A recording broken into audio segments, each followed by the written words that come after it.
Yes. Yes. So I am not started it. Now? Yes. Yes. So thyroid gland, it is the largest endocrine gland of the body. It secretes the hormone, as you know, triiodothyronine, that is T3, and tetraiodothyronine, that is T4 or thyroxine, and also calcitonin. So this is very important gland which is present in the anterior part of the neck. It is largest endocrine gland and richly supplied by blood.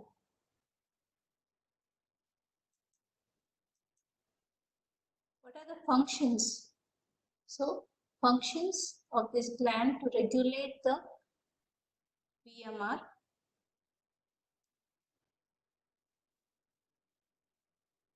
Then play an essential function in calcium metabolism. Regulate the BMR, that is basal metabolic rate. Stimulate the psychosomatic development of the body. So these are some functions of the thyroid gland, very important functions.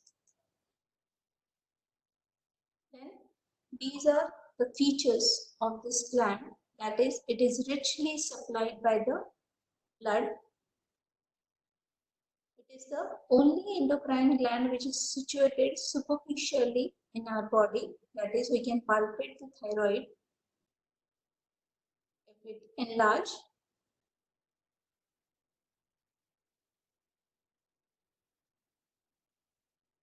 it is only endocrine gland that depends on the natural iodine for the synthesis of the hormones. And it is the only endocrine gland which discharges the hormone as and when required.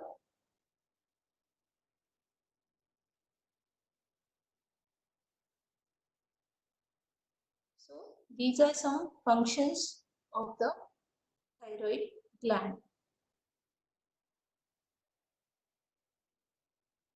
These are important features of the thyroid gland.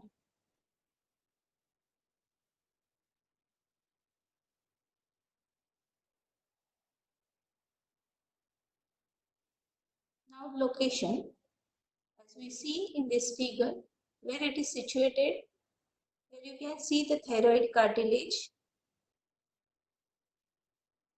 and this is the trachea.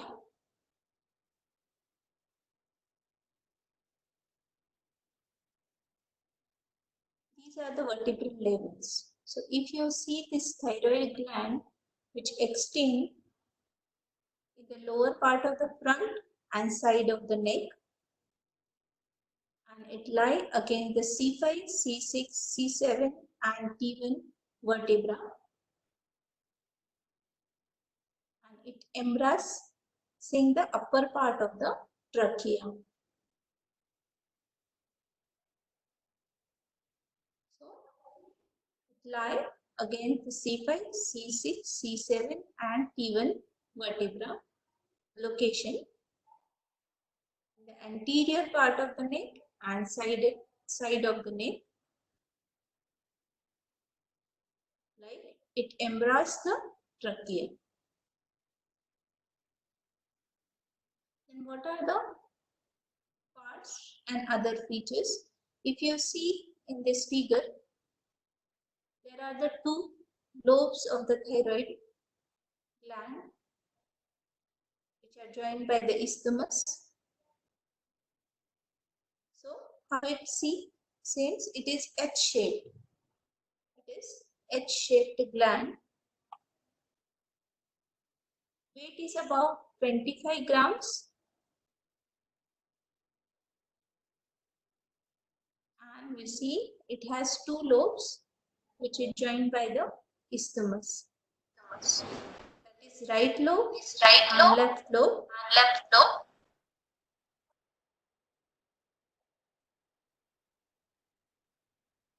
So in this figure you can appreciate this. This is one lobe. This is another lobe which is joined by, this is isthmus.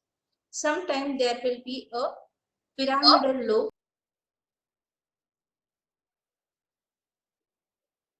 So these are the features of this gland and parts of the gland, that is having two lobes joined by the isthmus. Sometimes there will be the pyramidal lobe, and there is fibromuscular gland which extend from the isthmus or the pyramidal lobe to the hyoid bone. It is called as the levator glanduli thyroideum.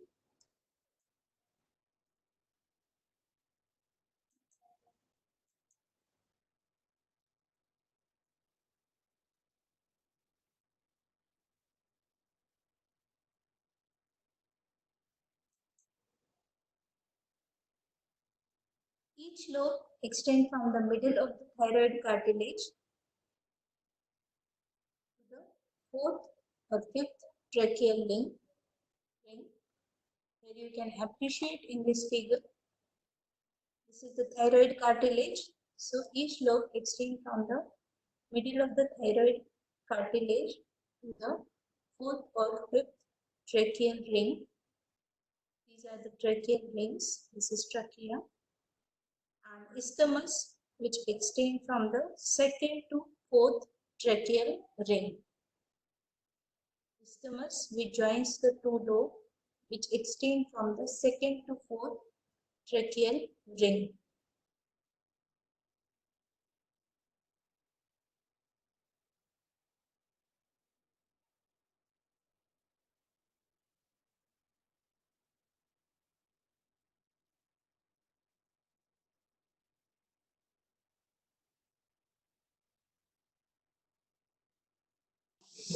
Ma'am, Yes? Any problem? I thought that your voice had gone. Yes?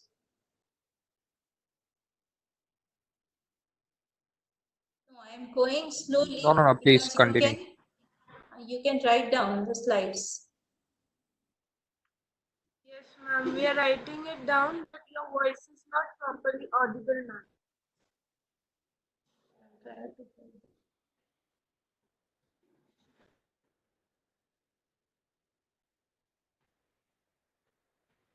Yes, some measurements of this gland.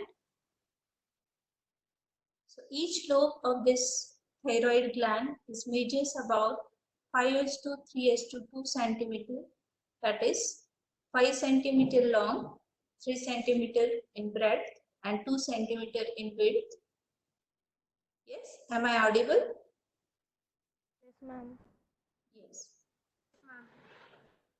An isthmus measures about 1.2 centimeter in length and 1.2 centimeter in breadth.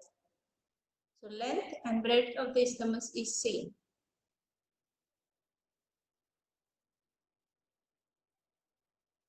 Thyroid gland is, we'll see, bigger in female and it can increase its size during menstruation and pregnancy. So this is quite natural when it enlarges during menstruation and during pregnancy. Then we'll see the capsule of the thyroid gland. There are two capsules of the thyroid gland, the true capsule and false capsule. The true capsule of the thyroid gland, it is the condensation of the connective tissue. As we will see, every time the capsule which is formed only by the condensation of the connective tissue. So true capsule, it is formed by the condensation of the connective tissue of the gland. And arteries and venous plexuses lie deep to it. So in this figure, you can appreciate this is the thyroid gland. And here you see this is the true capsule.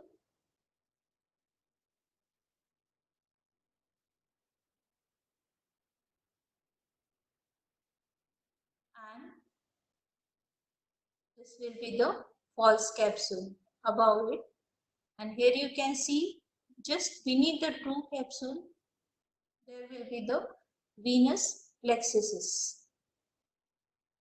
Just beneath the true capsule, we see the venous plexuses.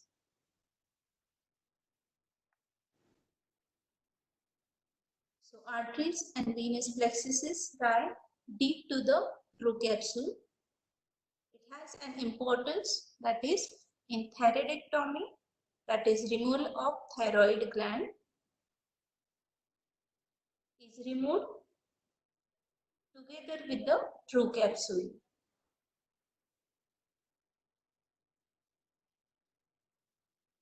And when it is compared to the prostate, if you see, this is the prostate, this is the gland, prostate gland, and here you can see the venous plexuses, they lie in between the two capsules. That is, this is the true capsule, this is true capsule, this is false capsule, and these are the venous plexuses which lie in between the true and false capsule.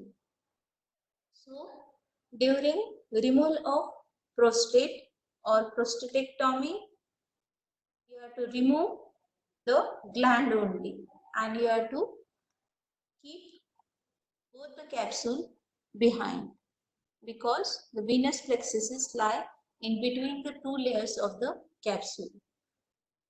So this is very important difference during surgeries of the thyroid and prostate. We have to remember. Again repeat, the true capsule, which is the condensation of the connective tissue, and venous plexuses and arteries, they lie just beneath the true capsule.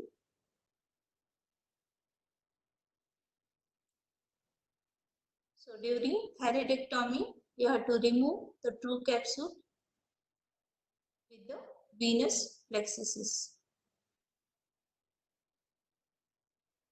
Then the false capsule,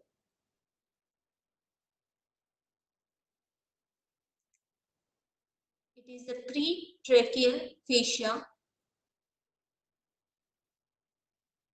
So it is one of the layer of the deep cervical fascia, the pretracheal fascia. It is thick on the medial side of the gland, where it forms the suspensory ligament of Berry. So false capsule, it is the pretracheal fascia, and this fascia is thick on the medial surface of the gland to form the suspensory ligament of the Berry. So here you can appreciate this is the gland. This is the posterior view. Here you can see trachea, how the gland is embarrassed the trachea, and this is esophagus. These are the tracheal rings, and here you can find on the medial surface the ligament of Berry on the medial surface, which is attached to the medial surface of the gland to the cricoid cartilage. In second figure, you can also see this same. This is the larynx, the cartilages of the larynx. There you can find this is one of the lobe of the thyroid gland. This is the medial surface, and here you can see the ligament of Berry, which connects the medial surface to the cricoid cartilage. So this pretracheal fascia, which is thick on the medial surface of the gland, where it forms the suspensory ligament of Berry, which is attached to the lobe and the cricoid cartilage. It is thin along the posterior border of the lobe.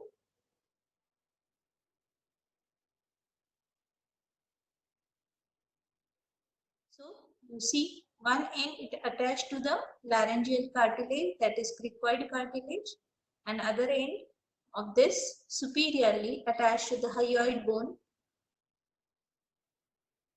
that is pretracheal fascia, which is attached superiorly to the hyoid bone.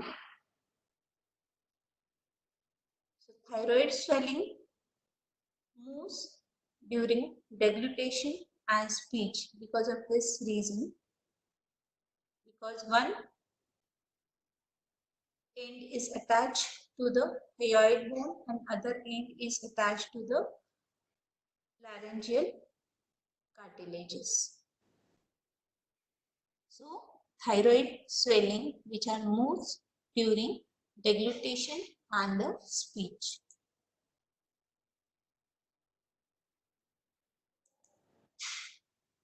And these are the parts of the each lobe. We know there are two lobes, right lobe and left lobe. We see a single lobe, it has apex, it has base, it has three surfaces and two borders. Here you see the isthmus, it has two surfaces and two borders.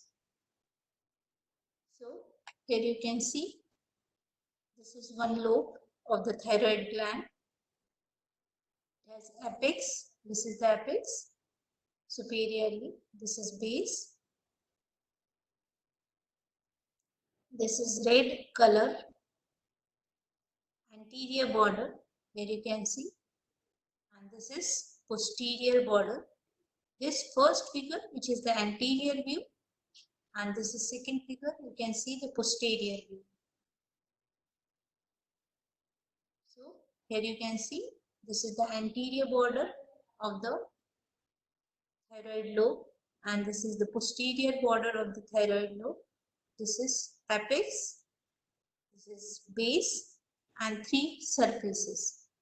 Three surfaces. What are the surfaces? This one is the lateral surface or the superficial surface, which we can see clearly. Then posteriorly, you can see this is the posterior border. Here you can see the medial surface, just medial to the posterior border. And just lateral to the posterior border, you can see posterolateral surface. So this is like 3D.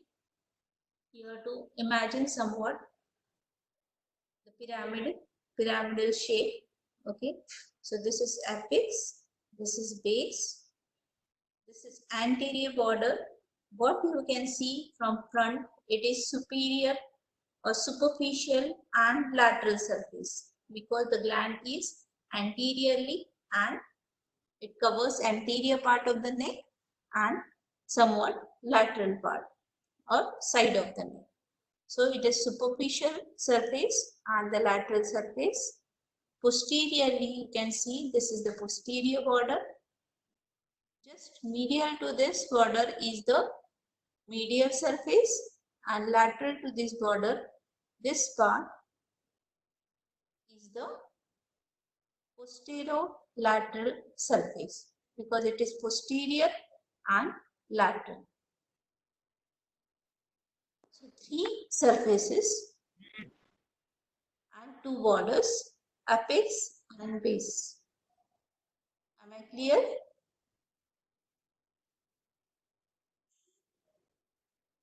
Yes. Then if you see isthmus, it has anterior and posterior surface. Here you can see it has anterior and posterior surface. Here it is not visible. And superior border, here you can see green color. Here you can see superior border and the inferior border of the isthmus. So two borders and two surfaces. Anterior surface, posterior surface, superior border and inferior border.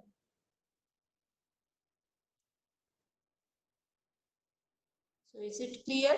And we have to see the relations of each surface. apex. First, we see this is the apex of the thyroid gland, which is pointed upward.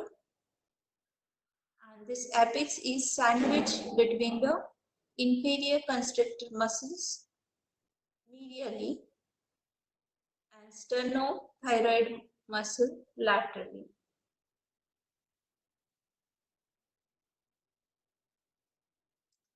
So this is the apex. You can see it is present, or it is sandwiched between the two muscles, that is inferior constrictor muscle on the medial side, on sternothyroid, that is one of the strap muscle we have seen in the anterior triangle. By this muscle laterally, it is present in between these two muscles.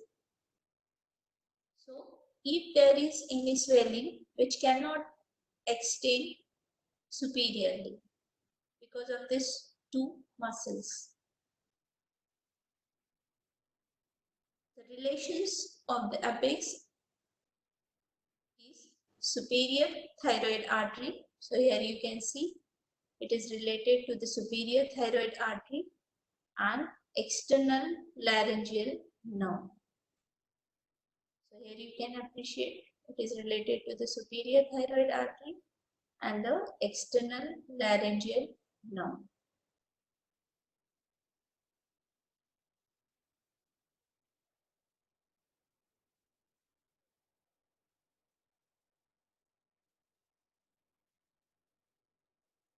Then base of this gland, it goes up to the fourth and fifth tracheal vein, as we have seen. It is related to the inferior thyroid artery and the recurrent laryngeal nerve. So here you can see, appreciate in this figure, this is the base of the gland. It is related to, this is the inferior thyroid artery, and this will be the recurrent laryngeal nerve.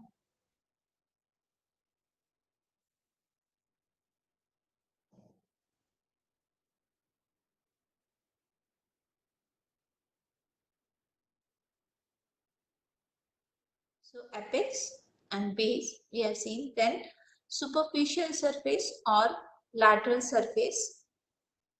It is somewhat convex and it is covered by the strap muscle that we have seen in the anterior triangle.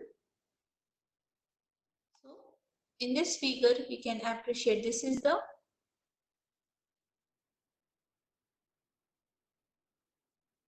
figure. It is the transverse section at the neck region.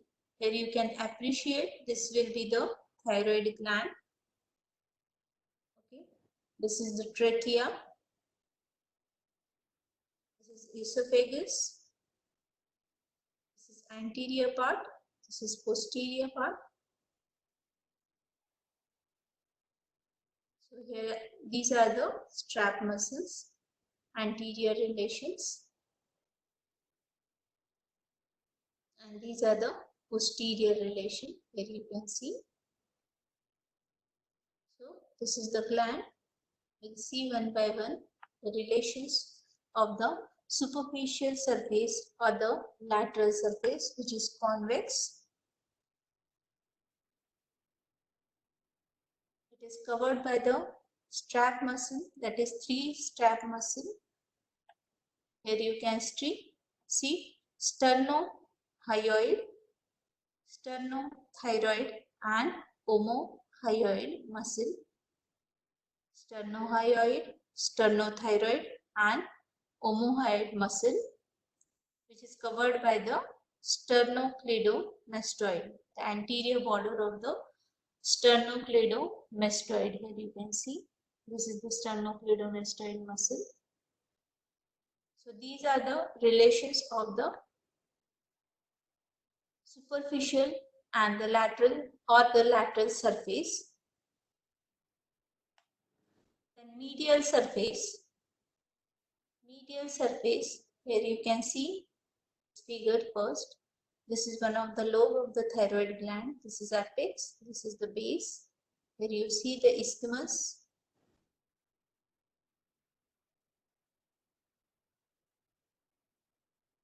So this is the superficial surface. On inner side, this is the medial surface where you can see the two tubes, that is trachea and the esophagus. On this section, you can also see this is trachea on the medial side and this is esophagus. This is two muscles on the medial side, that is inferior constrictor of the pharynx. So this is the inferior constrictor of the pharynx. This is diagrammatic representation of the muscle. And this is the cricothyroid muscle. Cricothyroid muscle. And two nerves, that is external laryngeal nerve. Here you can see this is the external laryngeal nerve and recurrent laryngeal nerve. So in this figure you can appreciate all the relations of the medial surface of the thyroid lobe, that is two muscles, two tubes and two nerves. The two tubes, that is trachea and esophagus, two muscles, that is inferior constrictor and the cricothyroid, and two nerves, that is external laryngeal nerve and the recurrent laryngeal nerve.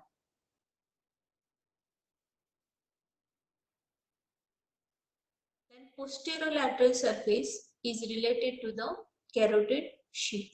So in this figure again you appreciate this is posterolateral surface. It is related to the carotid sheath, both the sides. So you can appreciate this is the carotid sheath which contains the common carotid artery, internal jugular vein and the vagus nerve.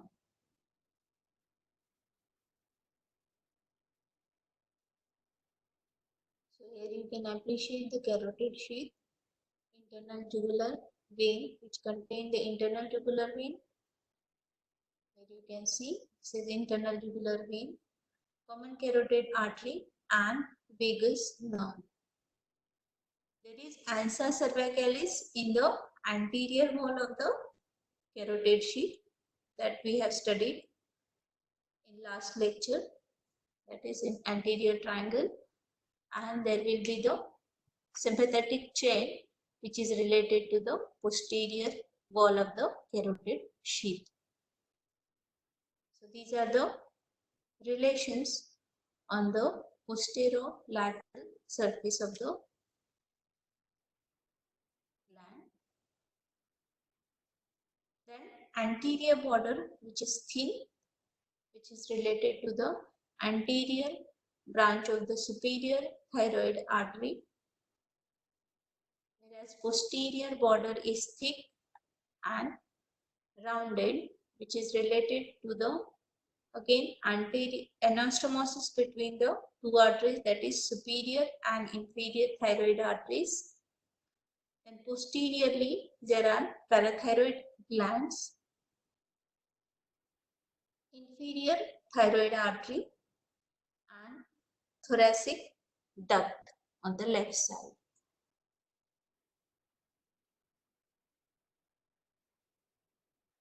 So these are the relations. So you have to explain the parts, then the relation of each parts, that is each surface, each border, and apex and base. So I am again repeating, it has apex, base, three surfaces and two borders. Three surfaces are superficial or lateral surface, medial surface and posterolateral surface. Two borders, the anterior border and posterior border.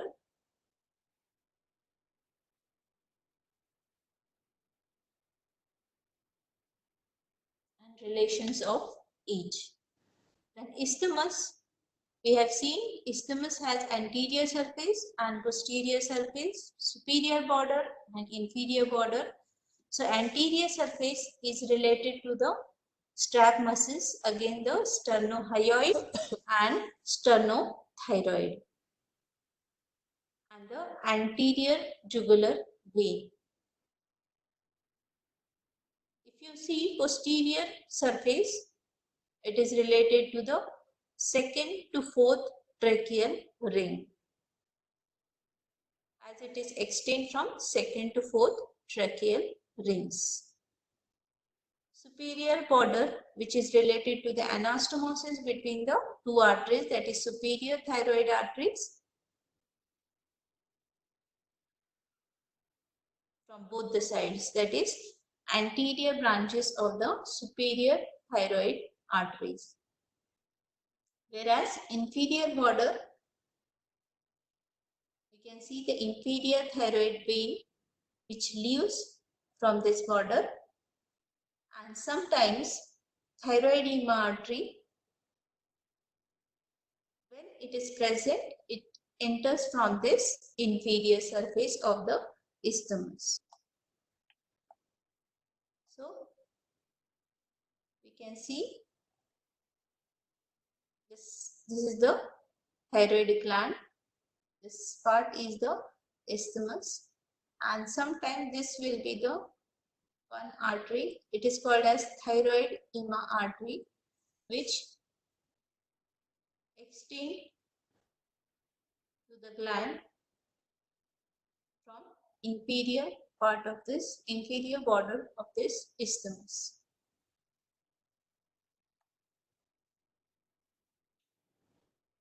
Now we'll see the blood supply. As we have seen, it is one of the features, that is this gland is extremely vascular gland, having the rich blood supply. It is supplied by the superior thyroid artery. So you know superior thyroid artery, it is one of the branch from the external carotid artery that we know. We have studied this in anterior triangle. So this is the branch from the external carotid artery. It runs downward forward in relation to the external jugular vein, external laryngeal nerve. At the apex of the lobe, it divides into anterior and posterior branches. So we have to remember superior thyroid artery in relation with the external laryngeal nerve. It is very important. Superior thyroid artery is relation with the external laryngeal nerve. It can be asked as MCQ. As we see, it runs, here you can see, it runs downward, forward. At the apex of this gland, it divides into anterior branches and the posterior branches. Anterior branches, which runs downward over the anterior border, then over the isthmus of the thyroid gland, and it can anastomosis with the fellow of the opposite side, that is anterior branches of the superior thyroid artery of left side.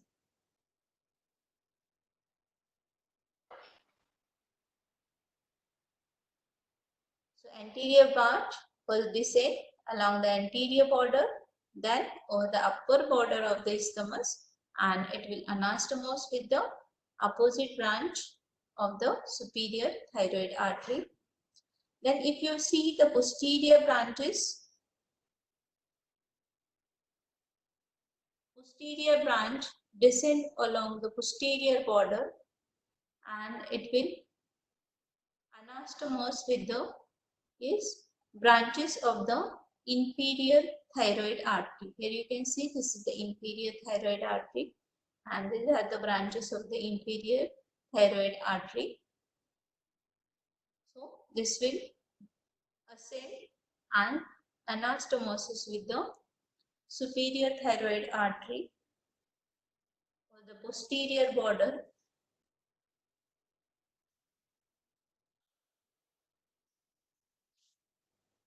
So superior thyroid artery supplies the upper 1/3 of the lobe and the upper half of the isthmus. Superior thyroid artery which supply the upper 1/3 of the lobe and upper half of the isthmus. In this figure, you can appreciate this is the superior thyroid artery which descends downward with the external laryngeal nerve. At the apex, it diverges from this external laryngeal nerve, that it separates from the external laryngeal nerve. It divides over the apex of the gland and gives two branches, anterior branch which runs along the anterior border of the gland and anterior border of the isthmus, and here it can join with the fellow of the opposite side, that is anterior branch of the superior thyroid artery of the opposite side and anastomose over the isthmus. Then this is the posterior branch which descends over the posterior border and it joins and anastomose with the ascending branch of the inferior thyroid artery. So here you can appreciate this is one of the branch of the inferior thyroid artery and it anastomose with the superior thyroid artery over the posterior border. Now we'll see the inferior thyroid artery. It is the branch of the thyrocervical trunk, which is branch of the subclavian artery. So here you can appreciate this is the subclavian artery. This is scalenus anterior muscle.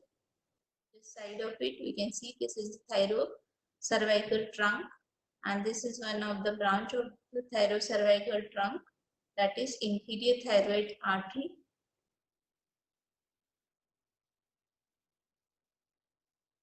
First runs upward medially.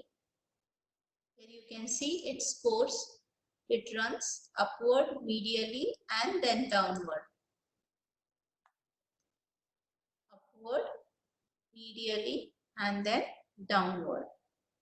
Here it runs upward, medially and then downward. To supply the base, here it forms 4 to 5 glandular branches, and one of the branch of inferior thyroid artery runs upward, that is ascending branch which anastomose over the with the posterior branch of the superior thyroid artery, which will supply the parathyroid as well as thyroid gland. So inferior thyroid artery, how its course, it runs upward medially and then downward to reach the base of the gland. During its course, it passes behind the carotid sheath. As it passes, terminal part closely associated with the recurrent laryngeal nerve, whereas proximal part is away from the nerve. Again, there will be the relation with the recurrent laryngeal nerve, which is again very important. As it passes upward,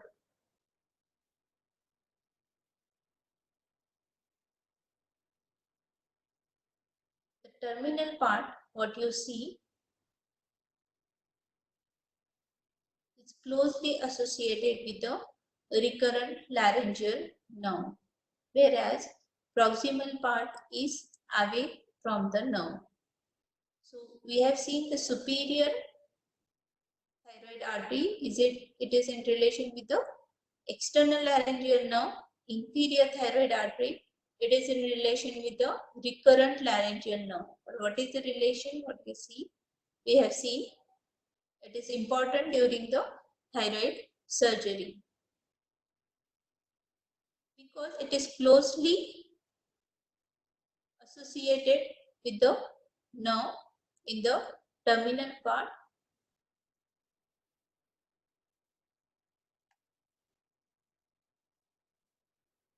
where to little bit careful during the thyroidectomy in the upper end as well as in the lower end of the gland, that is at the apex and the base of the gland that we'll see in outline. Then the 4 to 5 branches which supply the gland, and one of the branch that we have seen which ascend upward, which anastomosis with the superior thyroid artery and नाही नाही, आता online आमची गरज राहिली नाही. तुम्ही online pass काढायचं. हा. हो हो हो. what is interrupted? तुळजापूरमधून फलटणला.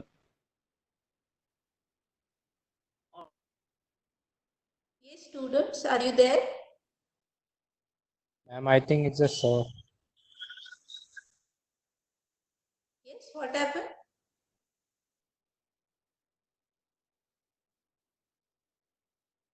Should I start again?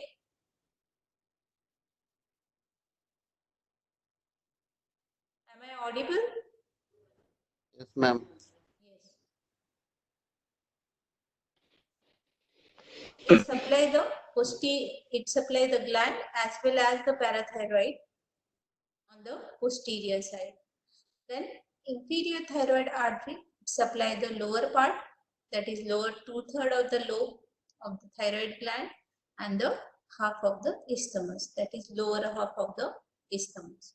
Then thyroid ema artery, which is present in 30% of cases, which is the branch of brachiocephalic trunk, or it is direct branch of the arch of aorta. So here you can appreciate the branch of brachiocephalic trunk, but it can be a branch of the arch of aorta. This can be again asked as a MCQ. Thyroid ema artery, which is present in 30% of the cases which supply the gland. Then there is accessory thyroid arteries which are originate from the tracheal and esophageal artery, which also supply the gland. Then venous drainage, here you can see there are superior thyroid vein, middle thyroid vein and the inferior thyroid vein. Here you can see sometimes there will be the Kocher's vein, that is fourth thyroid vein. So superior thyroid vein which accompanies the superior thyroid artery. You can see this vein which accompanies with the superior thyroid artery, and it will drain into the internal jugular vein. Middle thyroid vein, which is short and small,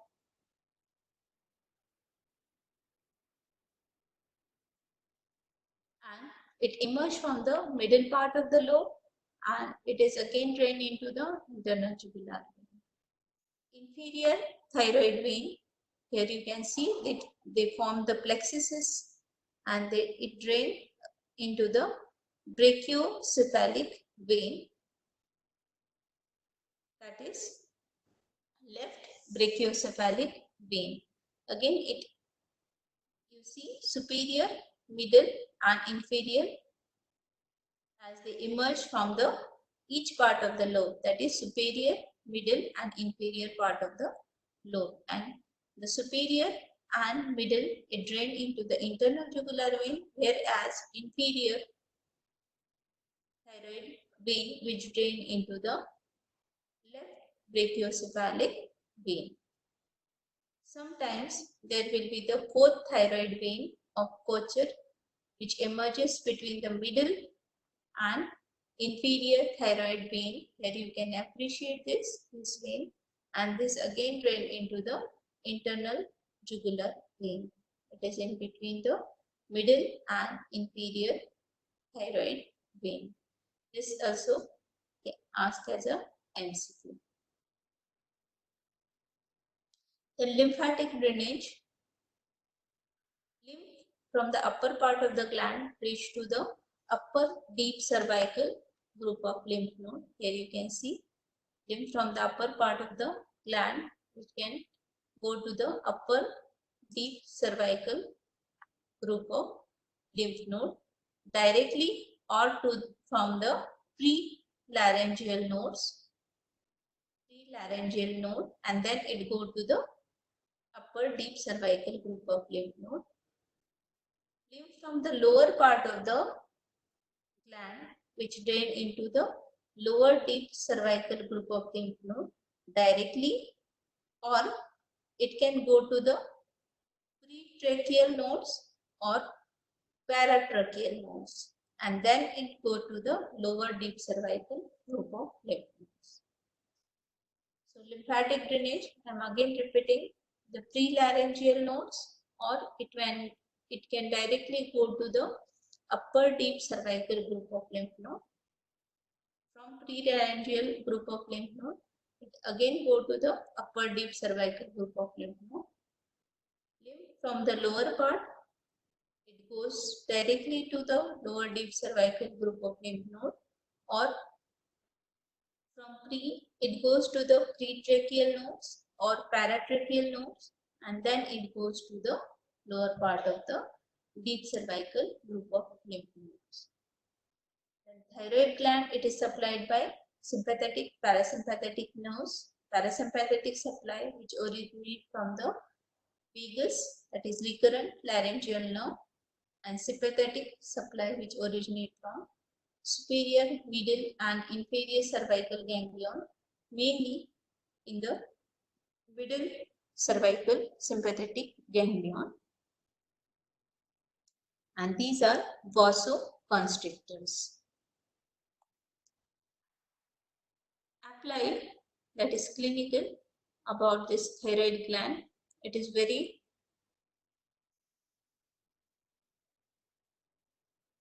important condition, that is goiter. That is any enlargement of the thyroid gland is called as the goiter, except when it enlarged during menstruation and the lactation, that is natural.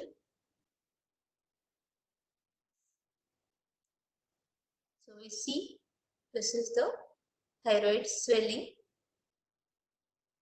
Thyroid swelling, always we can see from the posterior aspect, we can palpate this or the posterior aspect, because it usually enlarged from the posterior side, because the posterior border we have seen, it is fascia, the pulse capsule, which is very thin. So enlargement is usually for the posterior aspect.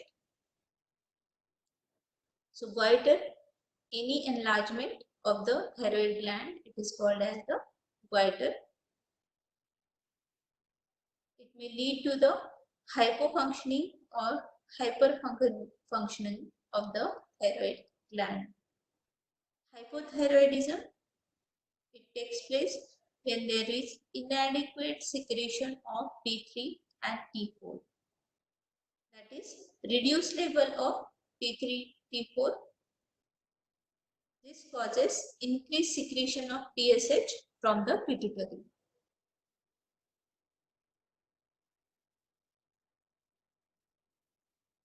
So hypothyroidism, it causes cretinism in kids and myxedema in adults.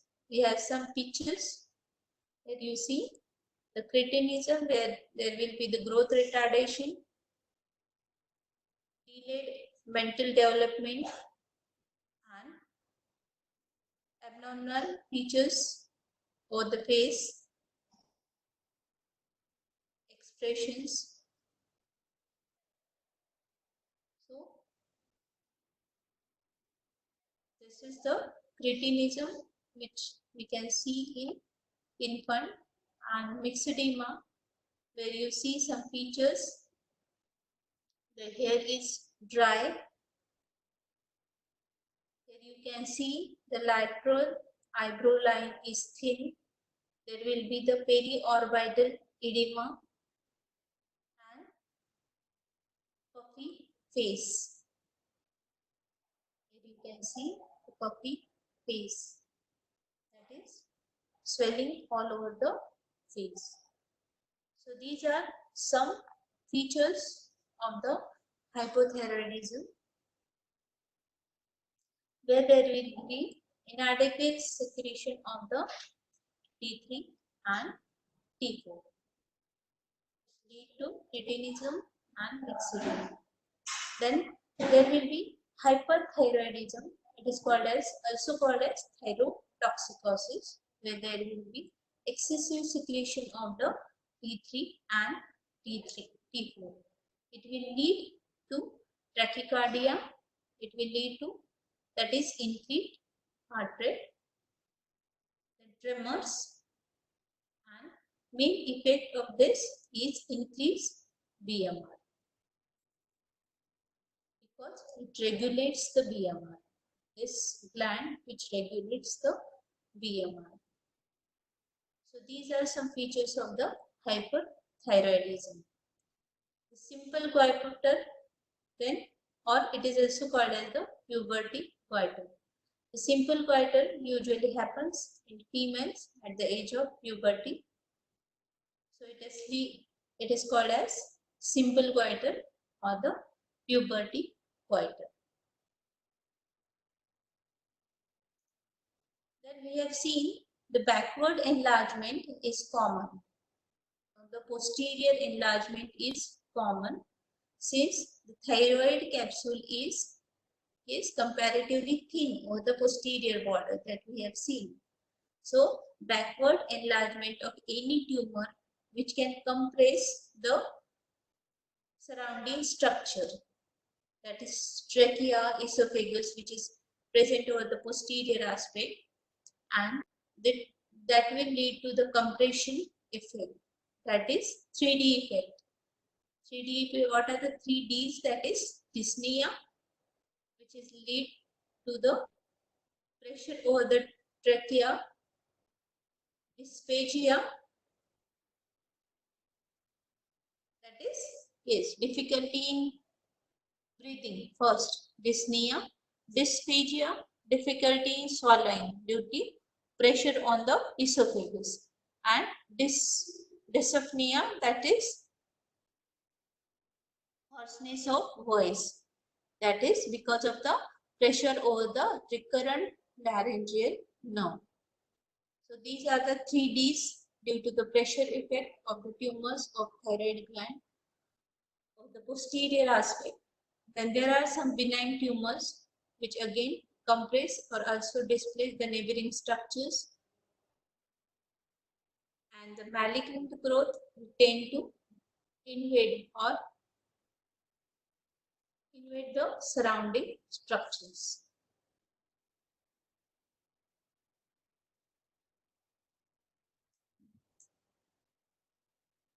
Then, very important, the ligation of the thyroid artery during the thyroidectomy.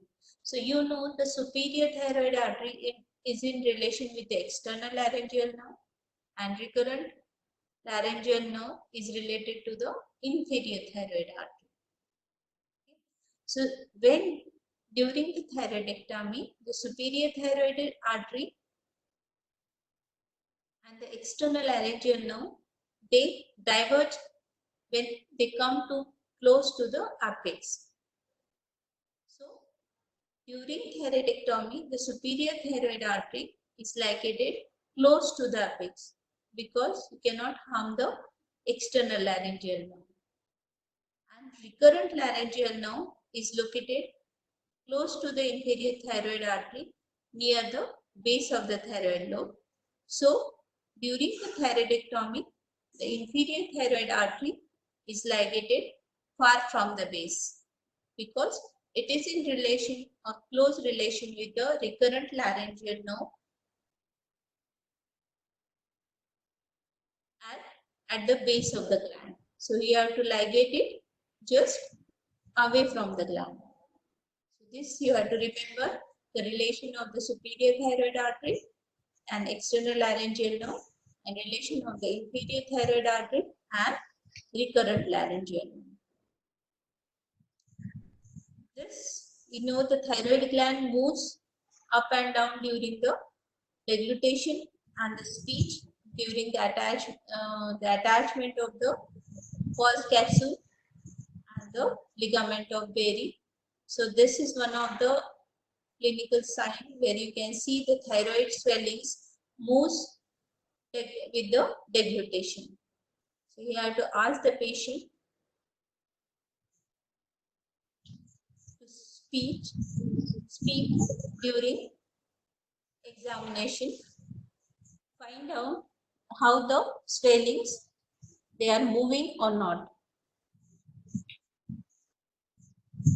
And some words about the parathyroid gland. Parathyroid gland, they are present in pairs. The superior parathyroid and inferior parathyroid, they lie on the posterior border of the thyroid gland within the false capsule. The superior parathyroid, also called as the parathyroid 4, and inferior parathyroid, also called as the parathyroid 3, as because of development, because they are developed from the third and fourth pharyngeal pouches. Secrete the hormone, that is parathormone, which controls the metabolism of calcium, phosphorus, and thyrocalcitonin. If you see the size of this gland, it is P-shaped oval gland which measures about 6 millimeter length, 4 millimeter in breadth, and 2 millimeter in thickness. It is about 50 milligram in weight. If you see the position of this gland, you see it is present where you see the anastomosis of the superior and inferior thyroid artery, or the posterior part of the, or the posterior border of the thyroid gland. Here you can see this is the posterior border, this is the superior parathyroid, which is mainly present of the middle of the posterior border, and inferior parathyroid, which is present over the base of the lower pole of the thyroid lobe. Having the different position, it is present outside the capsule, it may present inside the capsule, near the pole. So inferior parathyroid is varying in position, whereas superior parathyroid is more constant in position, that is middle of the posterior border it is present. Functions, we have already seen the parathyroid activity, which controls the blood calcium level that we have seen, and it low level it stimulates, and high level it inhibits the activity of the gland. Blood supply, we have already seen the thyroid and parathyroid. They are supplied by the anastomosis of the superior and inferior thyroid vessels. Lymph vessels are numerous and associated again with the thyroid and thymus gland.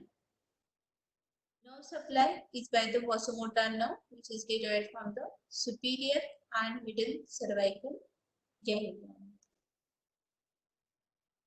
Finally, if there is the hypoparathyroidism, it may lead to the hypokalemia, and which will leading to increased neurovascular irritability, causing the muscular spasm, which is called as tetany. And the tumors of the parathyroid gland leads to excessive secretion of the parathormones, which increase the removal of calcium and forms the weakness in the bone. So it can lead to the fractures. So this is all about